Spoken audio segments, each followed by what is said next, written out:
So good morning. Welcome to Flipping the Pages. I'm really excited to introduce you to Adam Cray, who is both an author and a filmmaker.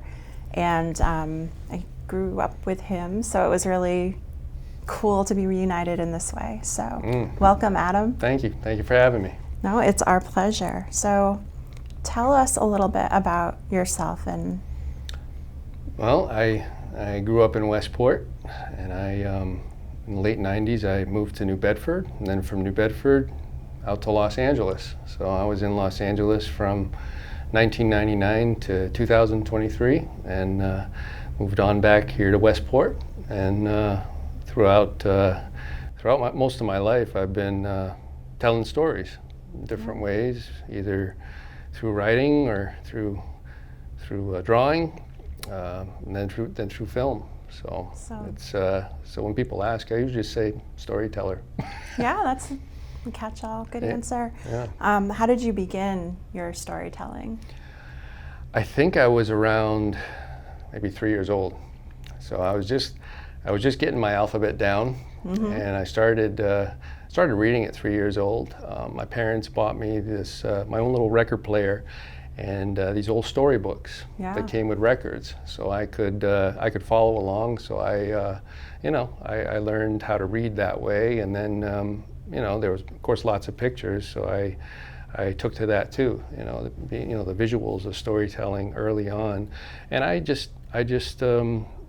think my grandmother, she worked at some place where she had a lot of factory in Fall River, where she had a lot of paper. I don't know if they produced paper or what, but so she'd give me pads, and I'd be like, okay, this is a pad, this is a story. So at 3 years old, I'd be drawing my little characters, and they look like, I don't know, like crude cave paintings, and I'd give one a hat to differentiate, and then give them dialogue. So I was, very basic dialogue, and if I didn't know how to spell something, I'd ask my mother or my father, hey, how do you do this? And I had stories going at 3 years old. So I think I'd pinpoint it to that. Yeah, that's a great story. Oh, thank you. So what led to you filmmaking?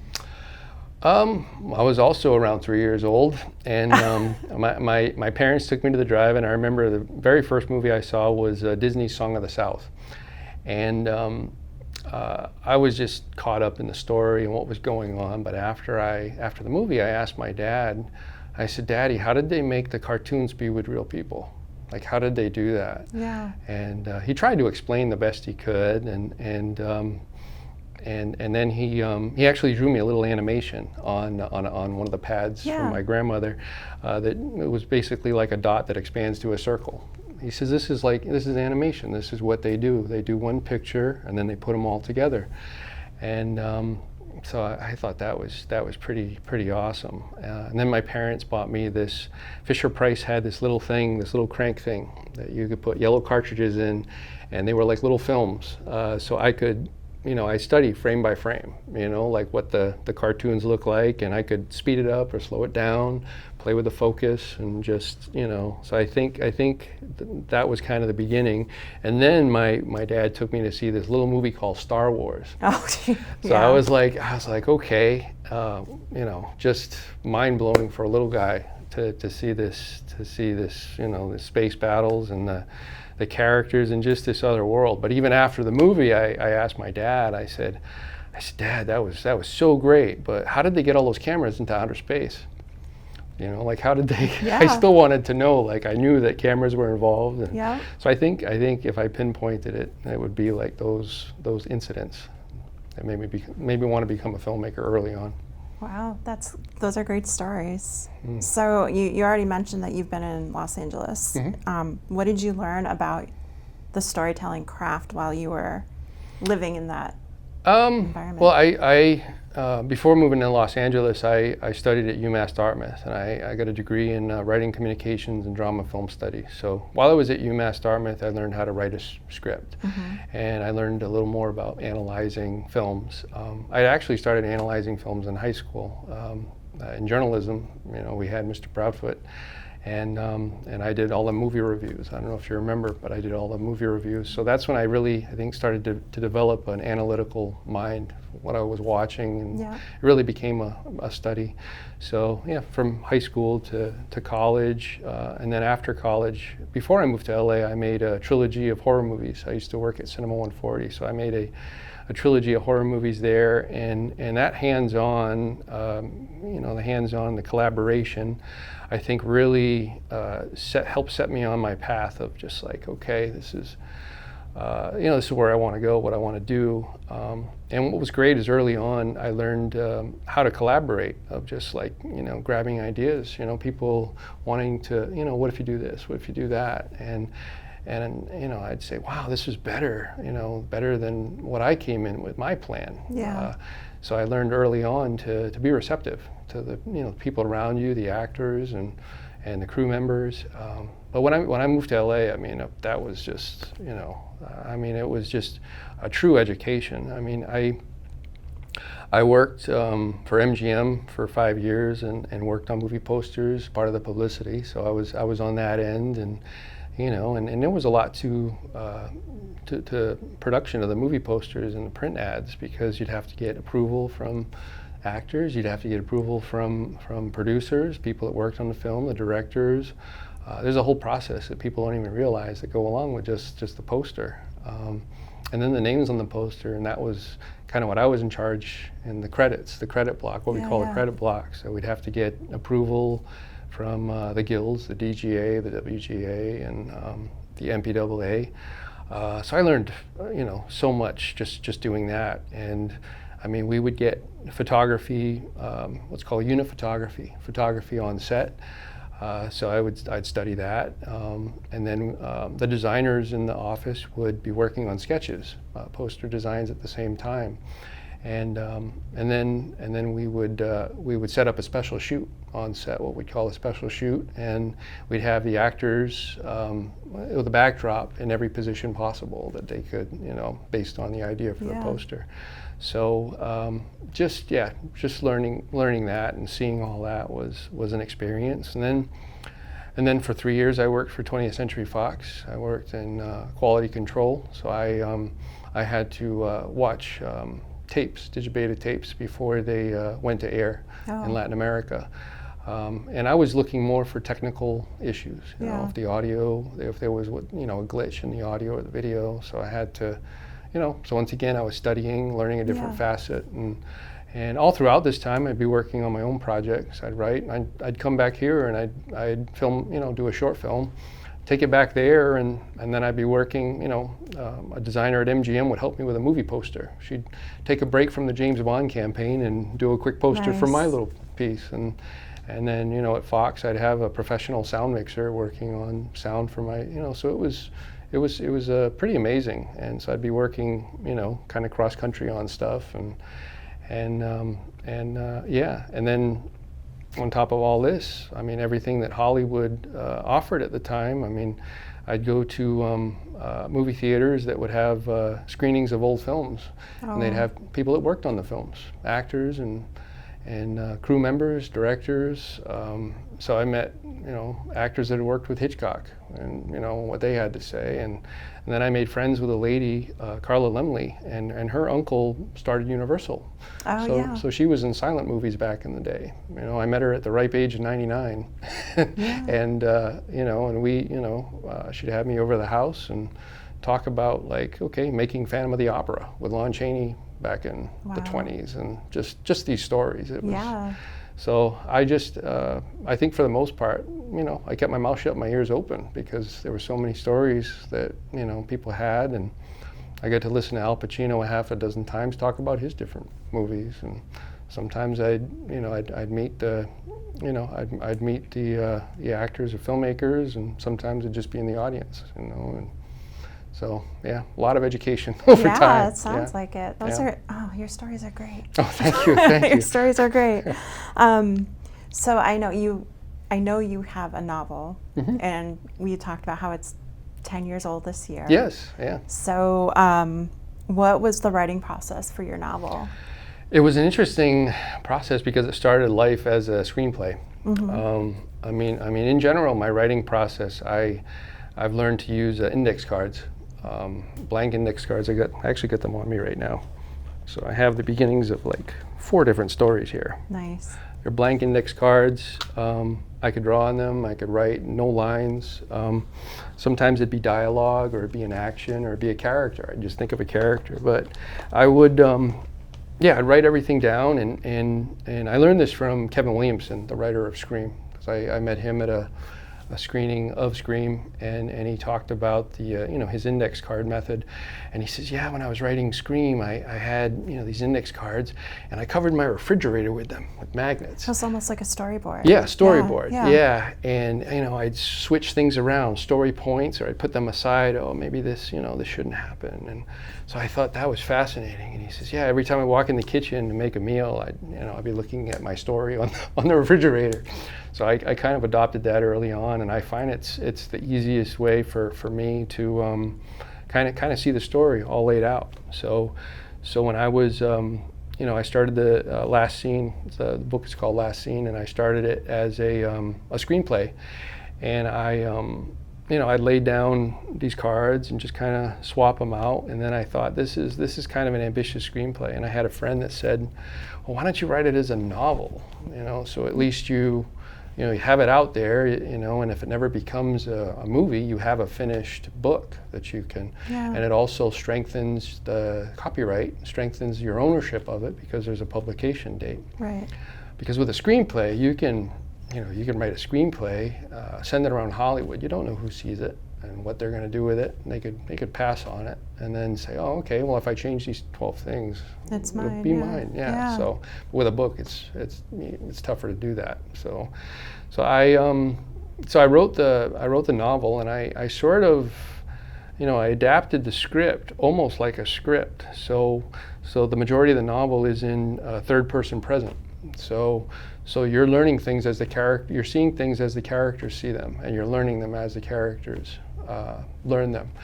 And I thought that was good for that book. I won't write every book like that, but I thought it worked for that. And the people that read it loved that, I guess, that sense of urgency and immediacy. Everything is like right now, what I'm seeing right now. Right. The green curtain, the blue door, Yeah. it's all. So I think that worked for Last Scene. And it just finally came together. It took some years to do. But I was happy with how it came out and happy with the response. That's great. Mm-hmm. Have you made Last Scene into a film? No, well, it's funny because Last Scene started as a short film. Yeah. 2007, I did it back here. It started as a short film, and I expanded on it. And it's interesting because a couple of readers read the book and they said, oh, this would make a good series. Each of the 12 chapters feels like a TV episode, so it could be a series. Yeah. Or I could consolidate it into a film. So it's ambitious. So I would need, of course, time and money. Yeah. So we'll see what the future brings. Yeah. Have you written any other screenplays since Last Scene, or? I wrote a couple. I wrote a couple of my shorts. I expanded into a screenplay and just sort of set aside. It's everything. It all comes down to time and money. So it's just a matter of, having that time and money. And in the meantime, though, my partner Alberto and I, who I had met at Fox, we formed this company, Cinemixta. So we started with a couple of shorts that I directed over here. He wrote them and I directed them here. And then he wrote and directed a feature that we did over in Los Angeles. So we've had some really great luck with that. It's gone to festivals. It's played the Chinese Theater in Hollywood at a festival. It played a couple festivals in Texas. And then it played the New Bedford Film Festival as well. Oh, cool. So in the meantime, we're just, he and I are both, we're working jobs, and that's the thing with a lot of artists is like you're doing, you got to pay your bills and then work on your craft at the same time. So it's tricky, but we're hoping to film a feature either here or in Los Angeles in 26 or 27. We'll see how it goes. Cool. Yeah. So you mentioned Last Scene started as the screenplay. Mm-hmm. How does, once you figured out it with your the input of your friends that it was going to become a novel. How did that change how you approached your writing process? Or a little bit, yeah. All of a sudden, it became chapters, you know. And when I had those index cards, I was just like, okay, well, I'm going to separate this, you know, this little setup into chapters. So I took these orange index cards and I put those at the head of every chapter. So then it was more of like, okay, how do I create a page turner? You know, how do I create something that's going to? So before every session, before every writing session, I would lay all these cards out, and I'd do some swapping, and then I'd sit and usually write 5 pages or so. I wouldn't go too crazy, but that was kind of the process. And then I would gather the cards up.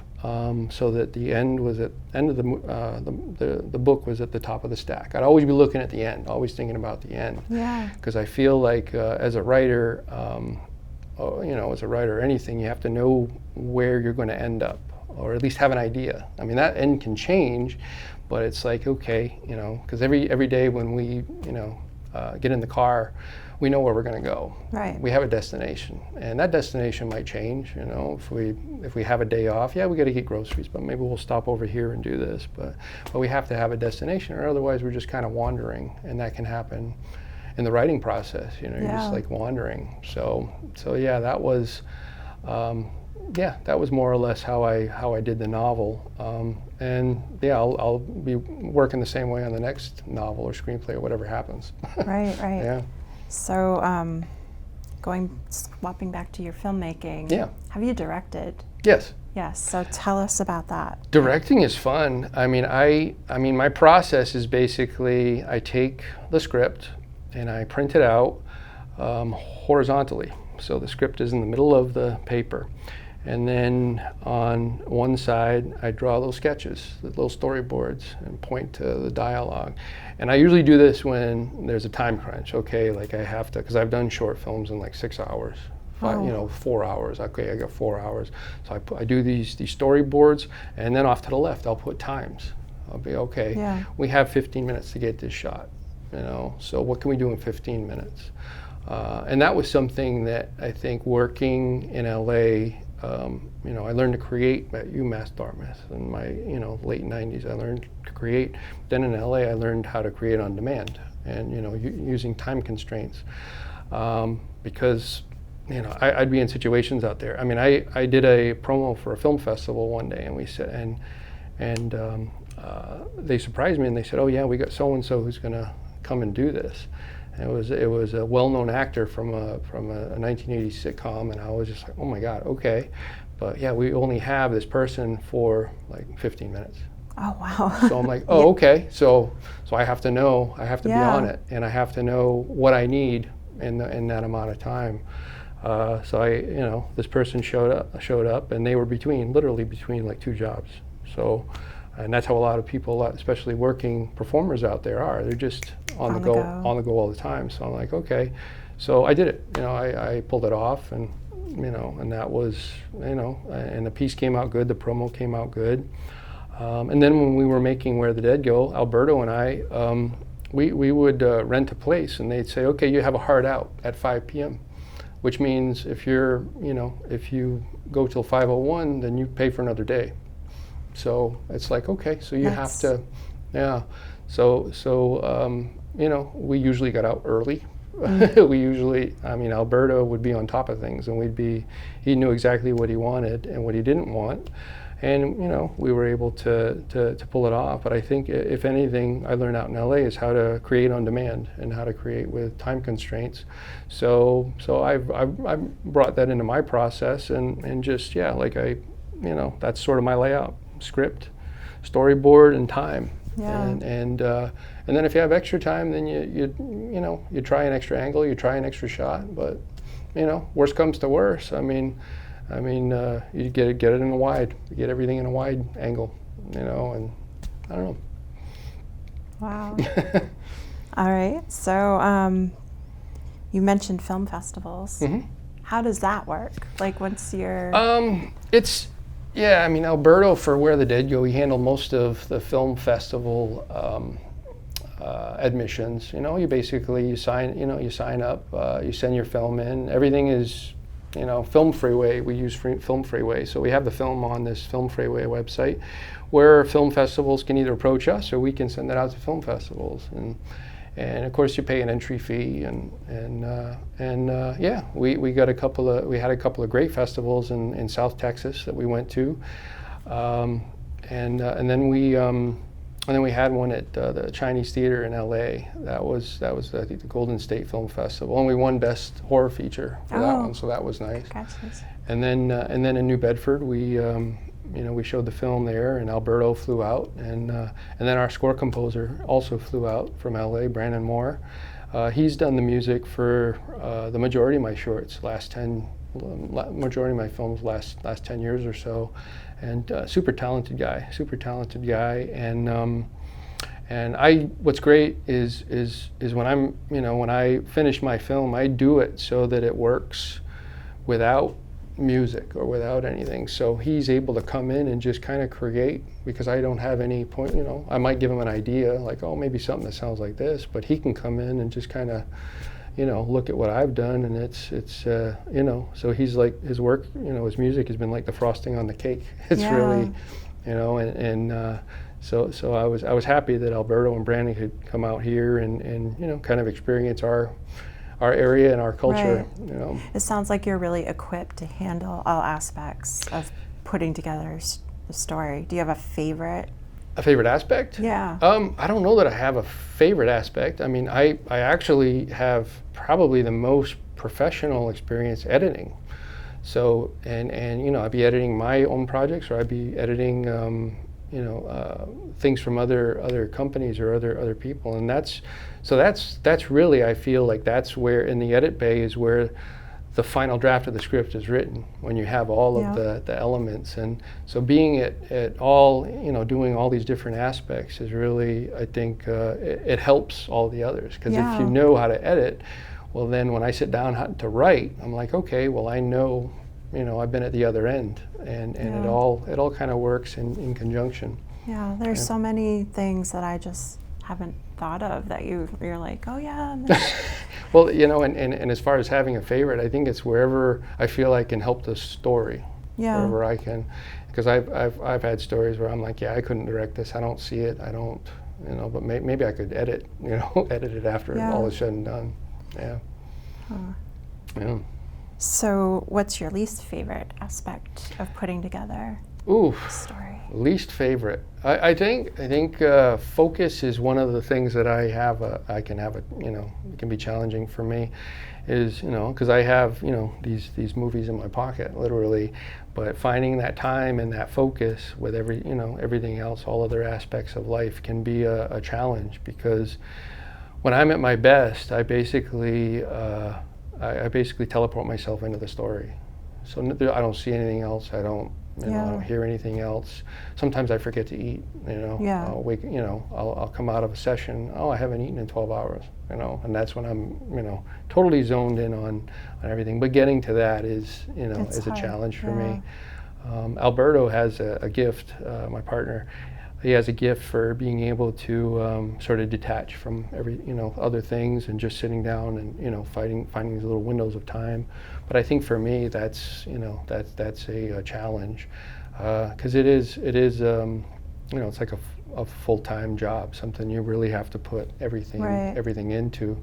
And I think with everyday life, we have, you know, a lot of us work several full-time jobs. You know, you know, I'm a husband, I'm a son, I'm a brother, you know, I sometimes I DoorDash, sometimes I have a gig, a production gig for a company in New Bedford, Gundam Pros, so I'm doing that. So it's like any one of these, you know, homemaking, you know, and working on the house and organizing the house. I mean, that can be a full-time job easily. So it's you know, so I think, long story short, it's like finding that focus. Yeah. So this is very interesting to me, because I think most of us struggle with focus. Mm-hmm.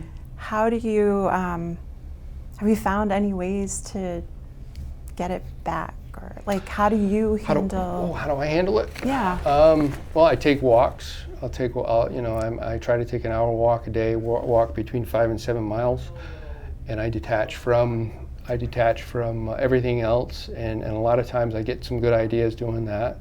I used to have a lawn business when I was a teenager, and I find that cutting grass, I'd be able to focus on story that way, come up with some great ideas. But it's one thing I would do out in LA a lot is go to Starbucks. I'd go to a Starbucks and just kind of sit in a corner and with all of the noise and distraction of a large city. I mean, these Starbucks were like little shelters for me, little sanctuaries that I could, and I got a lot of writing done at Starbucks, and I still kind of do that here too. I'll go to the area. The one here in Somerset's pretty nice. I'll go there and work on stuff. Right. So yeah, but that's the trick. Is just to kind of carve out that time, and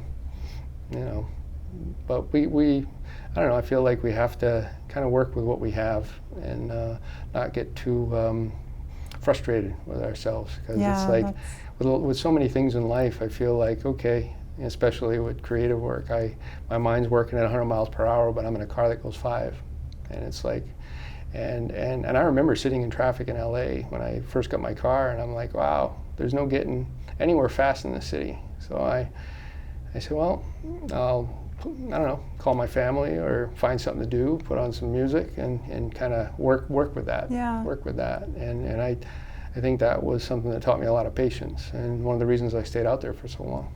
Wow. Is there a question you wish someone would ask you that you haven't been asked, or? Let's see. I mean, I think that a great question for anyone, any creative or anyone in general is how do you define success? That is a great question. Yeah, and if someone were to ask me, is like, well, when I finish that book or that movie, or whatever it is, that someone else can watch it other than myself, or someone else can look at it, and I think that is a wonderful thing. That to me is success, and anything after that, having an audience watch it or getting paid, it's all bonus. But I think for success is someone other than myself looking at my finished piece. So how can we find your finished pieces so we can expand your success? Oh, thank you. You could look me up on YouTube, Adam P. Cray. Google me. My stuff's on there. I think at one point my book was even pirated. Really? Yeah. I just Googled my name in the book, and someone had pirated it, and I have a filmmaker friend. He's actually an A-lister, and he says, "Oh, you've made it when your work's being pirated." I guess that was success. I was like, yeah. So yeah. But So I think that's success to me. That's great. Yeah. Well, thank you so much for joining us today. This has been such a pleasure for me to hear how you're doing. Oh, thank you. And thank you, audience. Look for Adam P. Cray.